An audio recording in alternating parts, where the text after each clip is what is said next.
Your living room is the factory.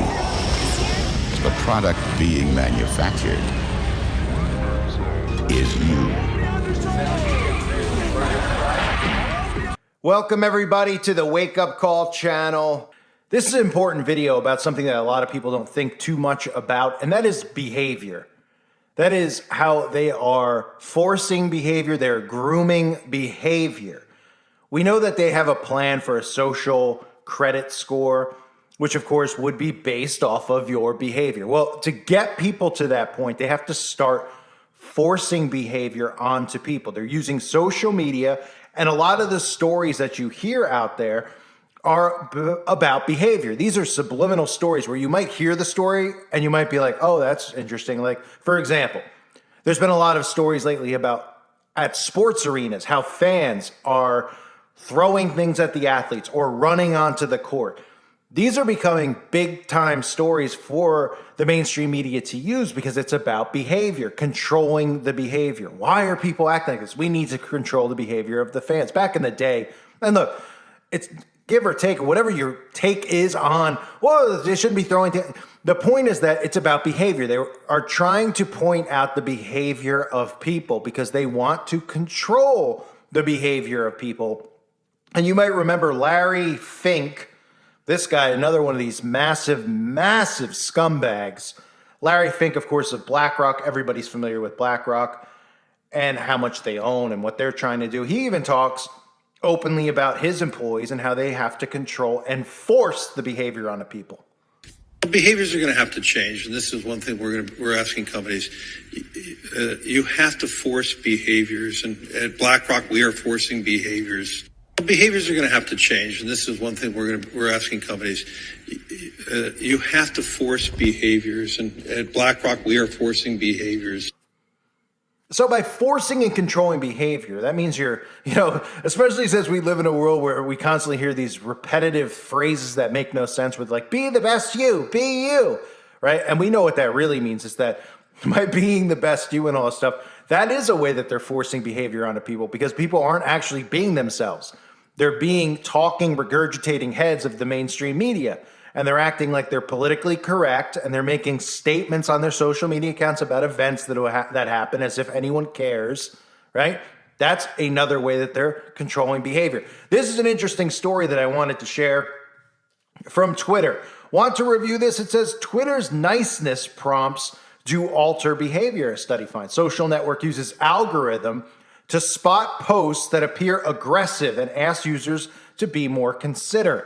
So the algorithm, while it's doing all these things, we know the algorithm's censoring free speech. We know the algorithm's flagging people.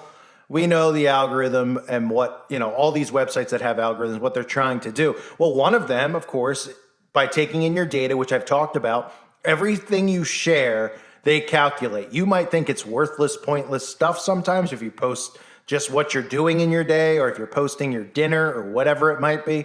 Well, to the algorithm, it's not. Because they're watching your behavior, even what you eat, everything. And it's not because they want to market and sell you stuff. It's because they're going to use it to groom you. They're figuring out everything about everyone, every piece of data that they can have. And that's because it's not because they're able to do it, because people are willingly giving them this data. They're giving them thoughts on their own minds. Eventually, we know the technology they have. They want to be in your mind. They want to be able to know what you're thinking and what you're going to do.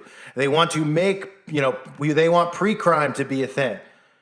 But to get to that point, they have to have that technology inserted into people. And we're not there yet. But right now, they have people who are willingly telling them their behavior. So asking people to be nice on Twitter makes people nicer on Twitter, the company has announced, hailing the success of an experiment that prompts users to reconsider tweets that might be hurtful or offensive. Since 2020, the social network has tried to encourage users to be more considerate of others by algorithmically spotting posts that appear aggressive or mean-spirited and prompting users to consider they want to send them asking, want to review this before tweeting? Now in a study co-authored with a Yale law school, Twitter researchers say the prompts, I love how it's Yale, by the way, probably right to Skull and Bones, But Twitter research say the prompts do indeed work to encourage a change in behavior, and that the change sticks around long after the prompt was shown. So people go, well, what's wrong with that, Cole? What's wrong with the behavior being, people do need to be nice to each other. It's not about being nice or being mean. It's about manufacturing behavior. By manufacturing behavior, they're controlling your behavior and controlling what you do and how you act. Okay? Thus, you're not really being yourself. You're being a zombie. Because well, if I freely think or do this, I'm going to get slapped on the wrist. And Twitter is going to ask me, or so-and-so is going to do this, or I'm going to get my account suspended. But by following, I'll get promoted. I might even become social media famous if I talk about this in a positive light. And you might think, because you listen to my channel, oh, nobody thinks like that. But these zombies think like that. These zombies care about how they're perceived by other people. We do not care how we're perceived by other people because we're regular people. And regular people aren't supposed to care, or want everybody to like them and kiss their rear end.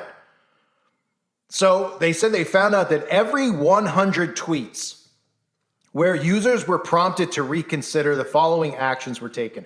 69 were sent without revision, 9 were canceled, and 22 were revised, wrote Twitter's Kathy Yang. And Lauren, who cares? Of those 22 revisions, only 1 was rewritten to be made more offensive, and more than a third were redrafted to be more palatable. Now you might say, well, why is that important? Well, it's showing you that an algorithm, a computer, is being used to control people's behavior, to manipulate people's behavior. They don't even need to use human influence. The algorithm is reading certain words, possibly certain emojis that people post, possibly like exclamation points and even things like that, right? Because it's hard to, well, how do you, define what anger is via social media posts? Well, obviously, there's certain words that they use. Obviously, a curse word would be something I'm sure that triggers it. And then, of course, words probably about certain things they don't want you to discuss, certain people, certain groups of people, right? And they're doing this and they're grooming people, and they don't realize that it's an algorithm that is studying their behavior. It's artificial intelligence that's studying their behavior and then grooming their behavior back, not human beings. So they say the effects last longer than simply the initial tweet, see? Compared with users who didn't see a prompt, the incidence of repeat offenses dropped by a fifth among those who were shown warnings. This represents a broader and sustained change in user behavior and implies that receiving prompts may help users be more cognizant of avoiding potentially offensive content as they post future tweets. So by being prompted, what they're saying is that this is causing people who are getting prompted to be more careful and conscious of what they're posting so that they don't post something that could be potentially offensive, so they don't get the prompt, right? So by just doing that, it is controlling people's behavior. One of the massive agendas that goes along with all this stuff is just look at China, is people's behavior, how people react. Because remember, when there's total government control and the government literally says you have $50 allowance a week, okay? You can only go here and here's your curfew. They expect you to smile and to be happy about it and to tell them you're happy about it. Because anybody who doesn't comply, they're going to be tracking you and tracking your behavior. So everybody's going to be forced into being happy. This is 1984 right here. Being forced into being happy. And then not just being forced into be happy, but they're going to regurgitate how happy they are. And they're going to tweet and tell everyone how great things are. And people are going to go, yeah, it's great. I just got my shackles off. Oh, they just let me out of my house for my 1 hour grocery store time. I'm so thrilled. And they're not going to realize that they're imprisoned because they're going to be focused on their social behavior and their social credit score. That's what these monsters have done to humanity. And that's what social media is bringing about. So they say the benefit goes both ways. Reducing the number of harmful and offensive tweets that a user sends also reduces the number that they receive. When a user turns a conversation negative or when they extend an already negative thread, their reply tweet can become the new route for other users to contribute negatively by encouraging users to rethink hostile approach. The social network also helped them make life more pleasant for themselves. So by being hostile, you're being negative, which means you're being a bad person. So it means if you're not complying to what they say, in other words, if they come and they tell you, I mean, this is just a full-on assault on free speech, but when they come and they tell you, look, we're going to taser you at 8 a.m. and 8 p.m., we're going to let you out for 45 minutes, you can go to the grocery store, you can go for a jog up the road, and then you're back home. And if you tweet anything that's negative about it, well, we're going to taser you twice tomorrow, okay? So if you tweet something nice about it, maybe we'll give you an hour of free time tomorrow. And here's your allowance for the week. And any complaints or anything like that, and you will be struck down. Your score will go down. And when your score hits a certain level, you can't do this and you can't do that. That's how this whole system's going to work. It's a system of control. And it's not just about controlling you. It's about controlling everything about you. Your behavior, what you say, how you act, how you dress, what you look like. That's what this system is. And that's why I constantly talk about the left and right. And these people are just still refuse to think it's going to get to this point. The liberals are the ones who are going to bring this in because of their, their emotional state, which is pathetic, weak, cookies, cupcakes. I call them cupcakes, cookie cutter, weak people, weak-minded people who, fell for this bullying movement. People are like, oh, that's because you're a bully. I'm not a bully. I've had people pick on me before. People pick on me now on YouTube all the time. I couldn't care less.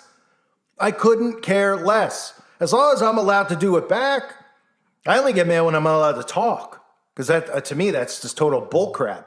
If somebody's allowed to dish it, they better be allowed to take it.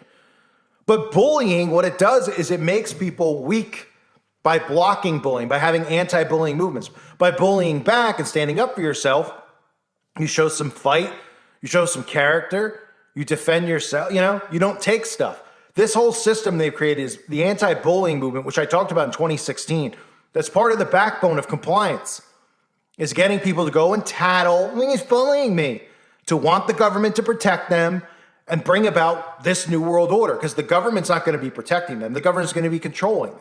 The government has no interest in you.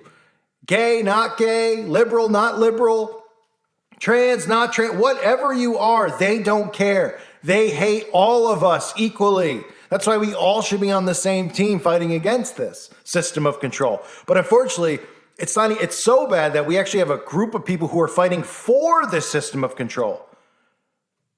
And when the system of control is here, they're so brainwashed and brain dead, they're going to be the ones who are happy with the system of control. They're going to be like, I'm so happy. I got an extra $3 this week because I had a 4 on my social score. So I can buy a fruit by the foot. Oh, great. That's wonderful. Huh? Then you go home and they're going to tie you up like Dr. Frankenstein and you're going to put a straitjacket on you and put you in your cell. They're like, that's great. That's fine. As long as, am I going to be in the metaverse? Yeah. Oh, okay. I mean, these people don't understand what they're asking for. Twitter telling you that they're using their artificial intelligence not just to monitor your behavior, to control it, just like BlackRock, just like these big corporations.